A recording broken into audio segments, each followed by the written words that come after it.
Magandang araw po muli sa ating lahat at ito po yung ika-14 na installment natin sa maising pag-aaral natin ukol sa Biblical Theology. Ang nilalaman ng ating pag-aaral ay ang mga sumusunod. Una-una ay magkakaroon tayo ng pagbabalik tanaw sa ating previous lecture, ang Divided Kingdom.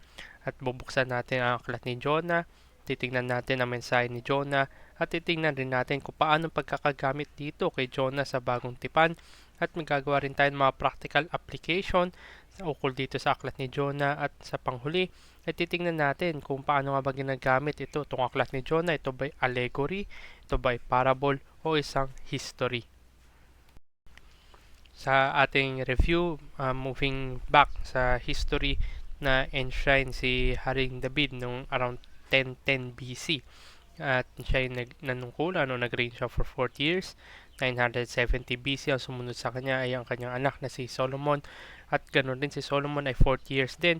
So noong taon na 930 BC ay may pumalit sa kanya, at dito na unti-unti na magdi-divide yung kaharian ni David at ni Solomon, kung saan ito bungad ng kasalanan na naghudyat na isang, kung tutusin, ay civil war na maghahati dito sa 12 tribo ng Israel.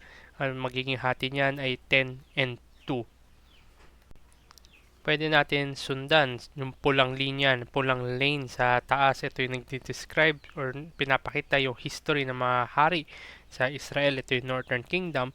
At yung linya na blue naman sa ibaba, ito yung kasaysayan o chronological order ng mga hari sa Judah. Ito yung Southern Kingdom.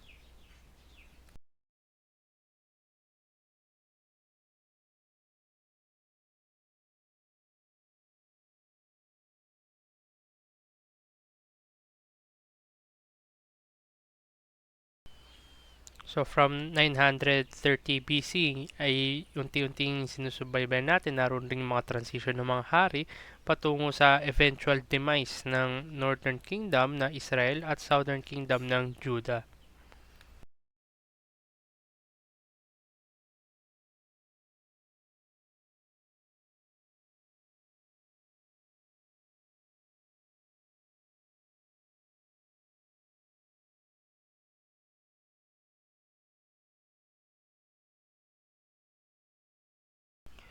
Kung mapapansin natin yung pulang linya sa taas, so ito yung Northern Kingdom of Israel, sila ay na-conquer, eventually bumagsak ang Israel noong taon na 722 BC sa kamay ng mga Assyrians. At ang Southern Kingdom na Judah ay ito yung magpapatuloy pa rin for 100 years and so. So after ng 722 BC na pagbagsak ng Israel, naroon pa rin ang bansa na Judah.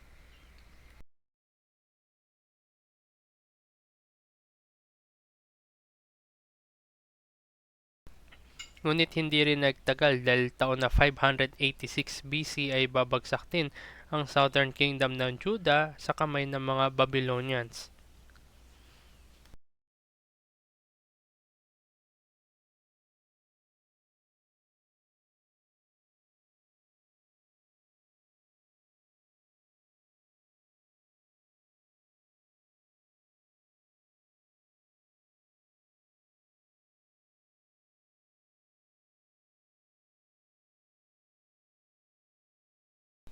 So nakita natin yung kasaysayan ng Divided Kingdom, kung saan isang kaharian sana ito matatag, malakas, ngunit dahil sa epekto ng kasalanan at ng pagiging makasalanan din ng mga kanilang mga pinuno, ay nahati ang kaharian into Israel sa north at Judah sa south. So ito rin yung magiging historical background ng mga prophets, dahil tayo tumatawid ngayon mula sa mga panahon ng mga hari or tinalakay natin yung first and second kings. Ngayon ay duduktong tayo patungo na sa individual books ng mga propeta. At isang key text dito ay yung 2 Kings chapter 14 verses 23 to 29. Ito yung magsisilbi na historical background sa pagtingin natin sa mga propeta. So first thing to note, the prophetic history found in 2 Kings places particular emphasis on the history. At ito yung makikita natin na yung history ng Northern Kingdom and King. So magsisimula tayo do sa history ng Northern Kingdom. Sila yung unang nawala, sila yung unang bumagsak at na kuha ng mga Assyrian.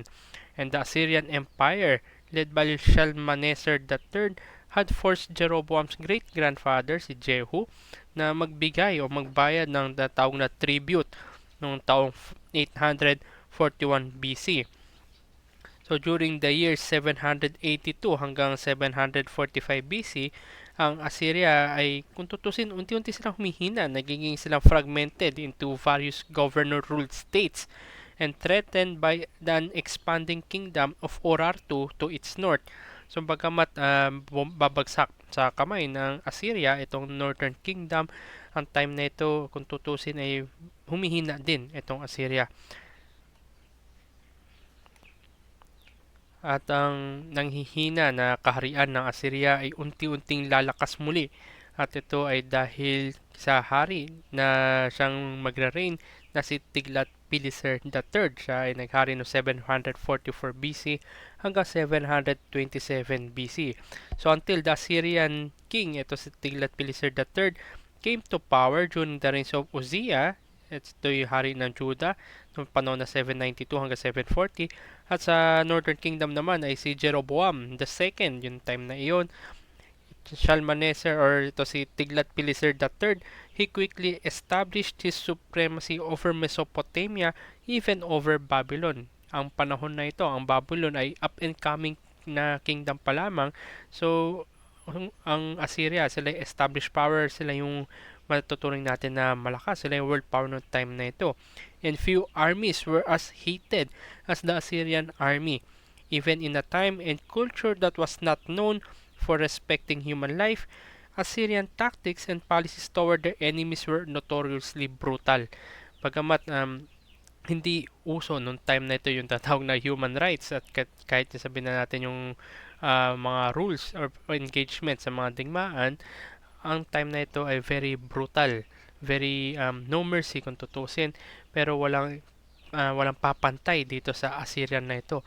Siguro maaari natin makita sa mga pelikula kagaya ng 300 and yung kanyang sa sequel, makita natin gaano ka brutal itong mga Assyrians din. So, matapos natin tingnan yung kasaysayan ng Divided Kingdom, pati rin yung kanilang invader na Assyria, ngayon ay bubuksan natin ang aklat ni Jonah. Ang 2021 na Lenten season ay nagsimula na. Sa katunayan, nagsimula ito noong February 17 at matatapos ito ng April 3. At isa nga sa prominente o popular na tradisyon ay tinatawag na abstinence from eating meat. Yung hindi kakain, yung mga devoted na Catholics, ng laman ay either chicken, pork, or meat. Kaya ang other option is to eat fish, isda.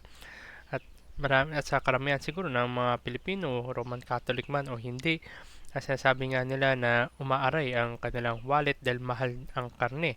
At ang tila ang default, sabi nga nila, ang pagkain ng mga mahirap ay ang isda o yung specifically galunggong. Sa katunayan, marami nga na-inspire dito sa kwento ni Jonah.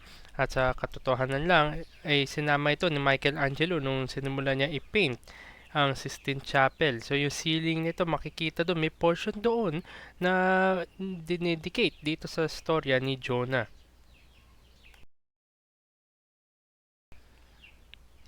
A first thing to note, ayon sa 2 Kings chapter 14 verse 25, a prophet by the name of Jonah, son of Amittai, nabanggit nun si Jonah, he was active during the reign of Jeroboam II. There is a good reason to equate that Jonah with the one mentioned in the book of Jonah.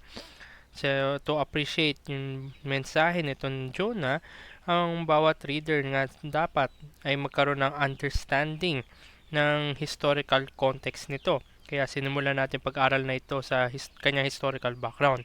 And unlike yung contemporaries ni Jonah na kagaya ni Amos at ni Hosea, si Jonah ay lumaki sa Northern Kingdom ng Israel.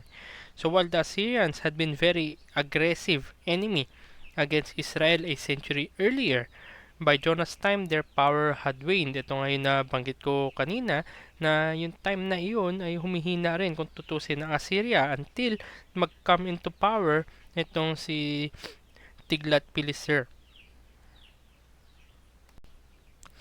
Noong taon na 722 BC, yung Assyrians would capture Samaria, ito yung capital ng Israel, at i-deport yung 27,000 na inhabitants mula dito sa Samaria patungo sa ibang lugar. At ang ipapalit sa kanila ay foreigners dito sa lugar na ito, foreigners na yung maninirahan dyan. And Jonah possibly knew from Hosea's preaching that the Assyrians were a threat to the future well-being of Israel. Ito yung matatagpuan sa Hosea chapter 9 verse 3, chapter 10 verse 6, chapter 11 verse 5, and as well as sa Amos chapter 5 verse 27. There is a very strong evidence na conscious itong si Jonah from the outset that God would pardon the Assyrians of Nineveh and not destroy their city. Jonah tried to prevent this from happening by fleeing from God's presence. He hoped to secure the future safety of Israel. So dito makita natin sa mapa yung may red na box. Ito yung city ng Nineveh. Dito dapat papunta si Jonah. Pero do sa blue na box naman, ayun yung Tarshish o yung pupuntahan ni Jonah. Pumunta siya sa Joppa patungo sa Tarshish. Yung blue na box dyan, yan ay ang city ng Joppa. So to go further or palayo, mas malayo, farther dito sa Nineveh, pwede siyang pumunta westward or southward. Sabi nga ng ibang commentators, ang westward nito ay patungo somewhere near or going to Spain. So, tingnan natin ang mensahe ng Jonah.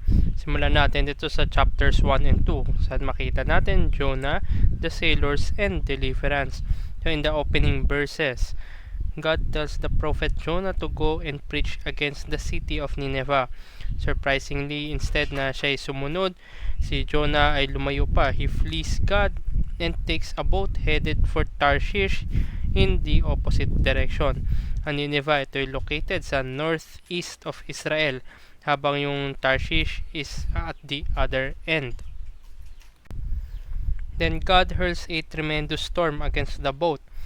So yung sailors, they try frantically lahat ng ways na possible, yet unsuccessful to row back to land. Eventually, they confront Jonah and discover he is the cause of this fearsome storm.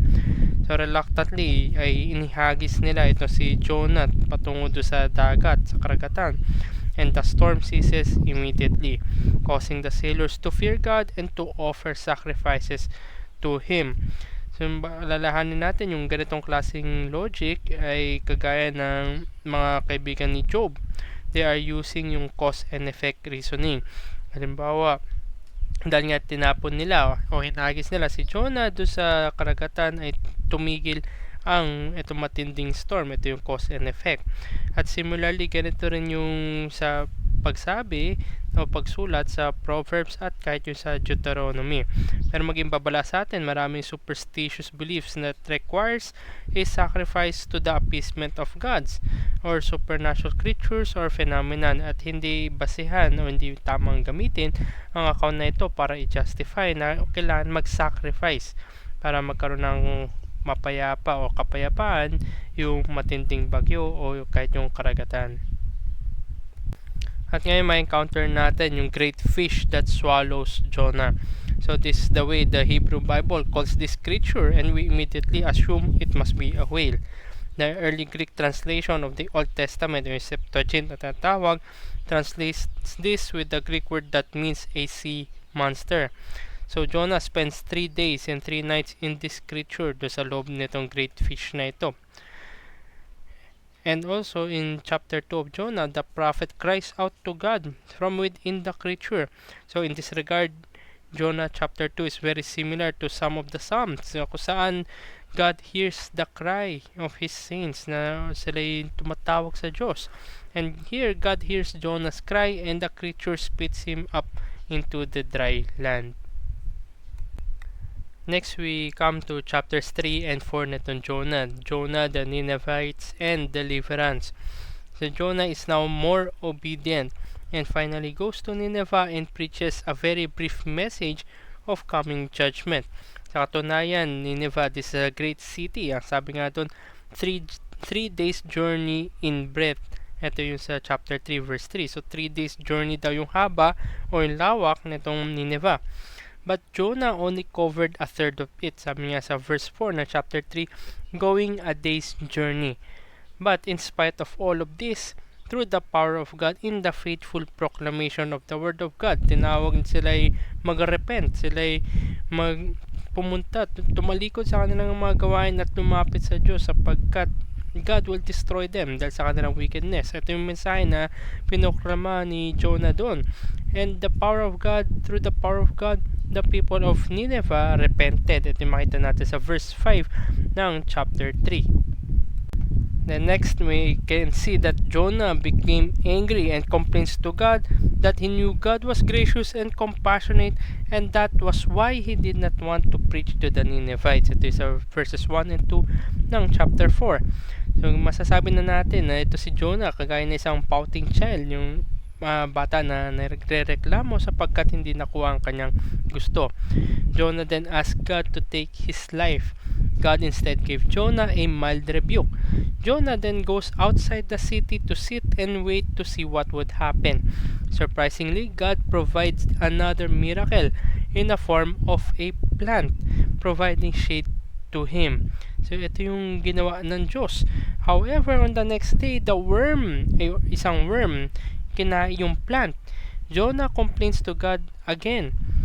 God pointed out that Jonah was so concerned over the plant, yung well-being ni Jonah sapagkat nag-provide na shade itong plant na ito mula sa matinding init ng araw. So ito talaga yung concern ni Jonah, yung kanyang well-being. But that he had no concern for the entire city of Nineveh. Then we can also see many parallels between the story do sa unang dalawang kabanata ng Jonah at yung last two chapters nito. So Jonah 1 and 2 paralleled with the story in Jonah chapters 3 and 4. So at the start, Jonah is disobedient but ends up praising God for his own deliverance. At ngayon, he is obedient but ends up criticizing God for the deliverance of others.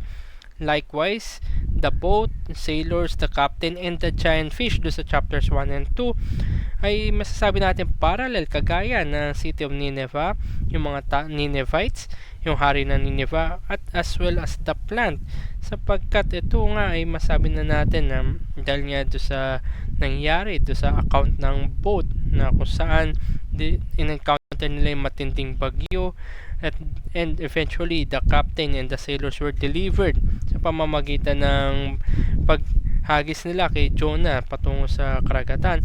Ganon din yung mga Ninevites, yung mga tao doon, pati yung hari, they were delivered sa pamamagitan ng repentance, and as well as nagbigay rin ng comfort ang plant dito kay Jonah, kagaya ng pag-comfort sa kanya. Instead na siya'y malunod sa dagat, ay iniswallow siya ng great fish. Dito naman, instead na sabi natin ma-burn siya or magkaroon ng matinding discomfort, ay sinaklawan rin siya nitong malaking plant na ito. At ngayon ay tignan naman natin kung paano ginamit itong Jonah sa bagong tipan. So there are three brief references to Jonah in the Gospels. Nariyan ng Matthew chapter 12 verses 39 to 42, chapter 16 verse 4, at yung Luke chapter 11 verses 29 to 32. Sa tatlong passage na ito brief references lamang. Jesus speaks of the sign of the prophet Jonah in the context of a wicked and adulterous generation na siyang humihingi ng isang senyales, ng isang sign. So the intended sign, according nga dito sa Luke account, dito sa Luke chapter 30, involves some kind of resemblance between Jonah and Jesus. Although with Jesus, something greater than Jonah is occurring. Makita ito sa chapter 11 verse 32 ng Luke, na kung saan binabanggit ito, something greater than Jonah is within their midst, at ito si Jesus.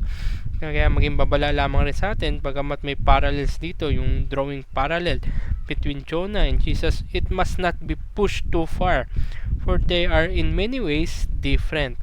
So of the many possible parallels between them, masasabi natin na apat yung pinaka-apparent sa kanila.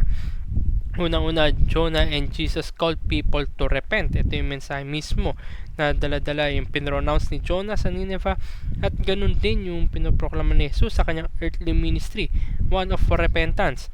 So as Jonah was 3 days and 3 nights, ito yung second na masasabi natin parallel, 3 days and 3 nights in the belly of a huge fish. Si Yeso Cristo rin will be 3 days and 3 nights in the heart of the earth. Ito yung wording sa Matthew chapter 12 verse 40. So ito yung isang parallel again. Third parallel na masabi natin na apparent, the activities of Jonah and Jesus result in repentant Gentiles being saved but wicked Israelites Jews being punished. Sa account ni Jonah, makita na siya ay isang Hudyo, pero nakita yung katigasan ng kanyang puso sapagkat hindi siya concerned sa makatid or sa katotohanan. Ayaw nga niya na magrepent itong Ninevites sapagkat ito yung mga kalaban ng Israel. But also in time of Jesus, makita natin yung wickedness, yung katigasan puso ng mga Israelita sapagkat hindi lamang yung mga Paraseo o yung mga Sadduceo, but also they are the ones who rejected Him. At sa makatwid, it produced the repentance of Gentiles. And fourth na evident na parallel, both Jonah and Jesus sacrificed themselves in order to save others, but God delivers them from death. Makita natin si Jonah sinacrifice ng mga sailors and the captain. God delivered Jonah from death sa pamamagitan ng big fish. At dito si Jesus naman, He is the ultimate sacrifice in order to save sinful men.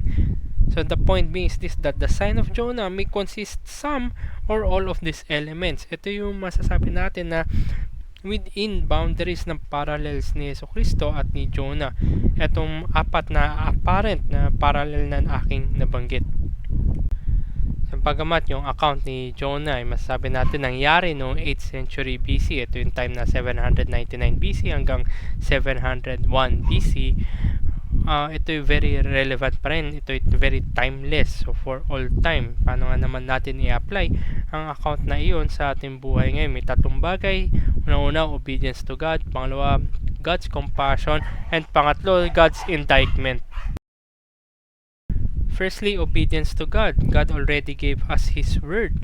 Ito ay para sa ating kabutihan, para tayo turuan or ma-correct tayo, ma-reproof tayo, and to train us in righteousness. Ito rin sinabi sa 2 Timothy chapter 3 verses 16 to 17 na sa ganun ma-equip yung man of God para sa kanyang paglakad sa pagpapakabanal. Ito yung obedience sa salita ng Diyos. Ito yung dapat natin makita sa account ni Jonah na may apply natin in obedience to His Word. Secondly, God's compassion. So keep in mind that one of the major themes running throughout the Bible is that God saves the most unlikely people. Mababasa natin si Canaanite, yung Canaanite na si Rahab, the Moabite na si Ruth, at pati dito sa ating account, the entire city of Assyrian Ninevites. At kung titingnan natin sino nga ba yung most likely to be saved, wala, dahil tayo lahat ay makasalanan sa harapan ng Diyos at tayo nga ay nagdi-deserve ng kanyang wrath and judgment, but God in His compassion is saving the most unlikely of all, ang mga tao na tunay nga, sincerely nga na nakikita nila na pangailangan nila ng tagapagligtas. And thirdly, God's indictment. So if we are more concerned with our own well-being than with the needs of the lost, then we are also indicted. Kagaya nito ni Jonah na pinakita lang, nireveal lamang ng Diyos na concerned siya sa kanyang comfort, sa kanyang well-being, at matindi yung kanyang galit na ayaw niya na masave yun iba, lalo-lalo na yung mga kalaban. At gano'n rin tayo, if we are well concerned with our own selves na gusto natin tayo lang maligtas at hindi ang iba, then pinapakita lamang rin na tayo ay also lost too, that we need a Savior from that own well-being concern. At sa ating extra discussion patungkol dito sa aklat ni Jonah, titingnan naman natin the story of Jonah. Ito ba ay allegory? Ito ba ay parable o isang history? Allegory, isang sikat na example ng allegory ay itong Aesop's Fables. Isang sikat na parable naman is The Boy Who Cried Wolf. At ang isang history o sabihin natin tunay na ganap na sa kasaysayan ay ang attack sa Pearl Harbor. So simulan natin kung ang storya nga ba ni Jonah ay isang allegory. So the story of Jonah as allegory, ito ay masabi natin or defined natin, sabi nga ng Merriam-Webster, allegory is a story, poem, or picture by means of symbolic fictional figures and actions of truths or generalizations about human existence. So ang meaning o saan ba nanggagaling ang salitang allegory, ito ay nagmumula sa salitang alios at egory na ibig sabihin lamang ay alios is other at yung goria is speak or mean. So other meaning, ito yung in a literal sense, ito yung allegory. Sa paggamit nito sa isang literature at sa isang philosophy, ibig sabihin nito ay may hidden and higher meaning na tinatawag. Hindi rin iba ang Jonah sapagkat throughout human history marami ang nag-apply ng allegorical interpretation dito sa Jonah. Isa nga sa pinaka-prominent na allegorical interpretation sa account ni Jonah ay ito. Unang-una, Jonah as the figure that represents Israel, and the large fish as the Babylonian world power that swallowed up Israel. Nineveh as the conversion of the Gentiles, and Jonah's complaint as the objection by the Jews to the inclusion of these Gentiles. Ito yung prominente na allegorical meaning na inilalagay dito sa story or sa account ni Jonah. Ang isang critic lamang dito, as with other allegorical interpretations, kagaya ng mga marami pa, hindi lamang Jonah nilalagyan ng allegorical meaning. At as with using an allegorical interpretation, one would need to impose meaning to all other elements in the story. Halimbawa, ano yung pwedeng higher meaning ng tubig na bumalot dito sa big fish? Or ano yung meaning, ano kaya allegorical meaning dun sa sailor, sa captain, sa ship? So makita natin na dahil nga gagamit ng allegorical meaning, kailangan lahat ng mga elements dito sa kwento ay mayroong higher na quote-unquote meaning. So, we need to impose meanings to all other elements in the story and be very creative enough to make it sound consistent in consideration of the meta-narrative. Meta-narrative, ito yung kabuuang flow, singular flow na overarching na kwento ng Biblia. Ito yung pagtutubos ng Diyos sa makasalanang tao. At hindi lamang yun, dapat maging consistent din ang Jonah sa other books of the Bible kung ito ilalagyan ng allegorical meaning. So definitely, napakahirap na panghawakan bilang allegory itong storya ni Jonah. So secondly, titingnan natin the story of Jonah as parable. So by definition, a parable is a usually short fictitious story that illustrates a moral attitude or a religious principle. Ang ginamit nga natin na example kanina patungkol sa parable ay yung The Boy Who Cried Wolf. So makita natin or kung familiar tayo dito sa kwento na ito, nagde-demonstrate to tinatawid ng isang napakahalaga na lesson para matutunan ng mga hearers. So isang critic lamang sa nagtitreat na as a parable nito story of Jonah, this is quite long for a parable and the supernatural miracle elements found in Jonah are generally absent from Near Eastern parallels of the time at kahit din sa mga parables na umabot sa atin sa panahon natin ngayon. Halimbawa na lamang sa Boy Who Cried Wolf ay absent doon yung mga supernatural o yung mga miraculous events. At hindi lamang yun, ang mga parables ay usually short. Maiksi lamang to convey a singular lesson. Samantalang itong account ni Jonah mula sa pagtawag ng Diyos kay Jonah hanggang sa encounter niya doon sa fish, hanggang siya dumating sa Ninevites preaching to them to repent, at doon sa kanyang complaint sa Diyos, napakahaba ng kwento na ito at hindi lamang isang lesson ang kino-convey sa atin ng account ni Jonah. And lastly, the story of Jonah bilang isang kasaysayan o bilang isang history. By definition, history or historical narratives is based on or relating to actual events in history. So masasabi nga na dahil dito sa accounts ni Jonah, there may be some problems with dating the events, and the miracles described in the book have been taken by some critics as an argument against a literal interpretation. At hindi lamang yon, sabi nga nila, the miraculous aspects of the narrative, such as being swallowed by a big fish and the rapid growth of a gordium plant, often give rise to skepticism. So, sabi nga ng mga critics ay mahirap nga na kunin bilang kasaysayan to sapagkat very miraculous. May account ng big fish swallowing up Jonah, tapos even worse, 3 days siya naroon sa belly na itong big fish na to, at naroon rin yung account na napakabilis naman tumubo na itong halaman na kung saan napakalaki nito para magbigay ng comfort kay Jonah against do sa heat of the sun.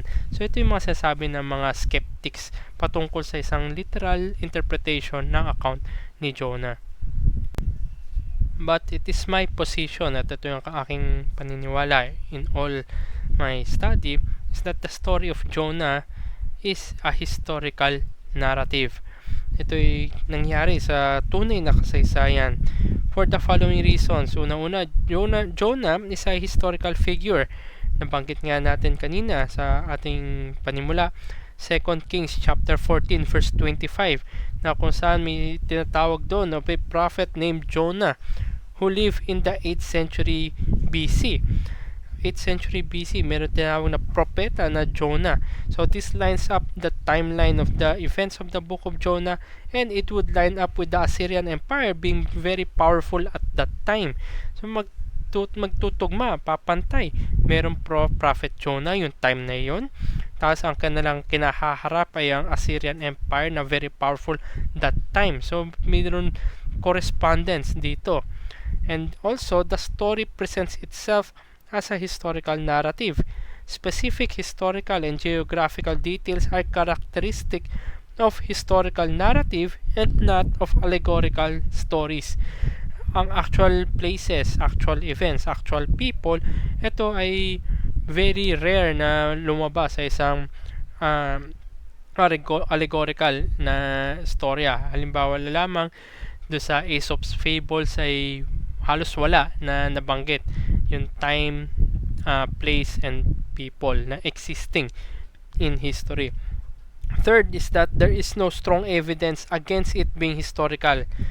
Sa katunayan, pati ang mga historians, they would not consider the lack of corroborating historical accounts from Assyria to be evidence against the historicity of the book of Jonah.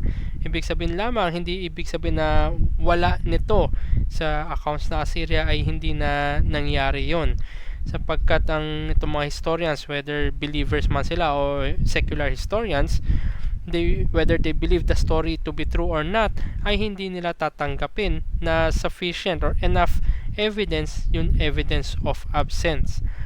And fourthly, Jesus spoke of the story as having historical and future relevance.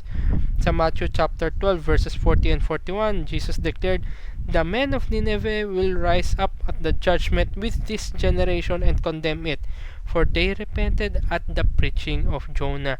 So ginamit ito mismo na ating Panginoon na si Jesucristo as an indictment to condemn and contrast yung mga Israelita ng panahon niya, sapagkat sabi nga niya, dadating yung judgment day na kung saan ang mga tao na ito, yung mga Assyrians na nasa Nineveh, na nagrepent, nagtiwala sa Diyos ng panahon na nangaral si Jonah doon, they will be a witness against them na they have rejected the Messiah. So ito yung makita natin na contrast kung saan bakit na lamang in my position and also sa majority ng conservative evangelical Christianity, the story of Jonah is a historical narrative. And now, we would connect the story of Jonah to redemptive history. Nabanggit ko nga kanina kung bakit mahirap paniwalaan na allegorical and parable itong account ni Jonah, sapagkat we need to be very creative para maging consistent ito sa tatawag na meta-narrative. Ito yung redemptive history and as well as the other books of the Bible. So we treat it as historical narrative, and only in this sense ay may connect natin siya. Hindi siya magiging disjoint sa tinatawag na redemptive history o yung kasaysayan na pagtutubos ng Diyos sa mga makasalanang tao. So on the surface, the book of Jonah may lend itself to a moralistic interpretation na kung saan Jonah disobeys, runs away from God. So God does some things and rescues Jonah such that Jonah finally obeys, and God rewarded Jonah's obedience by the success na kanyang pangangaral sa Nineveh. But this interpretation leaves us with a number of problematic questions, lalo-lalo na kung bakit kasama yung chapter 4 dito sa Jonah. Kung success stories lang pala ang kailangan dito, ay might as well natapos na sana sa chapter 3. But chapter 4 is included. So at the heart of Jonah is the repentance of Jonah's preaching. So when Jonah announces the city's destruction, the Ninevites repent of their wickedness, thus averting God's judgment. The repentance of the wicked pagans provides an example for Jews to follow. This also shows how Jews should view Gentiles, and throughout the book, Jonah's disobedience and anger toward God is in contrast with the positive actions of pagan Gentiles. Jonah also explores the complex relationship between God's justice and mercy. Balikan natin yung chapter 4. Nag-complain si Jonah sa Diyos about the non-destruction of Ninevites and the city of Nineveh, and then about the destruction of the plant that shelters him. In both instances, Jonah is so angry with God such that he considers his life not worth living.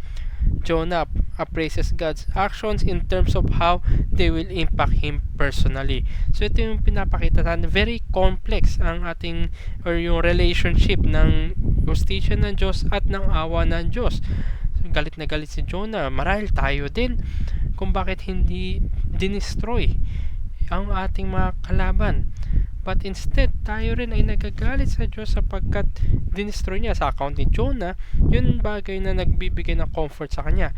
At tayo din, kung ito'y kinuha sa atin, mga bagay na nagbibigay ng comfort, convenience sa atin, marahil ay tayo rin ay nagagalit sa Diyos. So pinapakita sa atin dito kung paano very complex or very hindi worldly. Unlike us, ang Diyos ay meron ibang uri or ibang relationship sa kanyang justisya at sa kanyang mercy, that He is just and yet merciful. So Jonah's self-centered evaluation of God's actions reveals that Jonah wants justice for his enemies but mercy for himself. But God is totally impartial. As the gracious and forgiving God, His mercy extends to the most unlikely people. Jonah exposes our sin, our shame, and need for forgiveness, and also point to the great shepherd who lays down his life for the sheep, making such forgiveness very possible. Indeed, for those who put their trust in Jesus Christ, God will tread their iniquities underfoot, and to use the language ng story of account of Jonah, cast their sins into the depths of the sea. So, ganito yung makita natin how Jonah is connected to the whole of redemptive history. Hindi ito naging disjoint sa pamamagitan ng allegorical or as a parable, but in true history, makikita natin na tayo rin, kagaya ni Jonah, we complain, we are very angry sa compassion ni God, and yet, we desire mercy for ourselves. So, pinakita sa atin ni Jonah, na kagaya rin ni Jonah, dahil sa kasalanan natin sa ating puso, we need a merciful and just deliverer. At kagaya ng ating nakagawian o nakasanayan sa ating mga pagre-review ng biblical theology, book by book review of it, lalo na in a historical setting, tayo ay nag-iiwan ng take-away verse mula sa aklat na ating pinag-aralan at ating lesson for etong installment na ito ay ang aklat ni Jonah. At ang aking po napili ay walang iba kundi sa chapter 4 ng Jonah, kung saan pinapakita the mercy, compassion, and justice of God. Sa Jonah chapter 4 verses 9 and 10, it says, "And said, But God said to Jonah, Do you do well to be angry for the plant? And he said, Yes, I do well to be angry enough to die." So verse 10, "And the Lord said, You pity the plant for which you did not labor, nor did you make it grow, which came into being in a night and perished in a night. Pinapakita sa atin, tayo bilang mga makasalang tao, we are very impartial.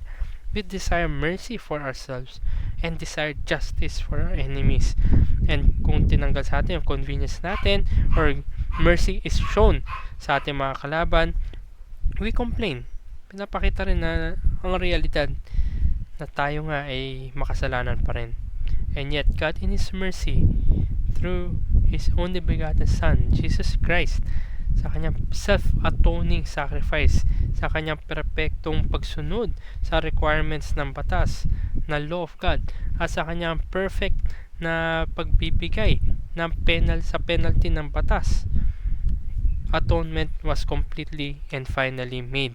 At kasama na yan na ang kasalanan na natitira sa ating mga puso, na kung saan we are very angry enough to die sapagkat nagpakita ng compassion and mercy sa iba.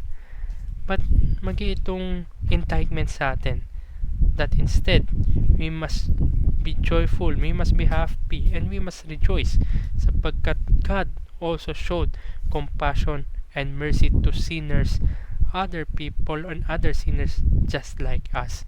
So ito po yung ating takeaway verse sa ating lecture 14 ng Jonah.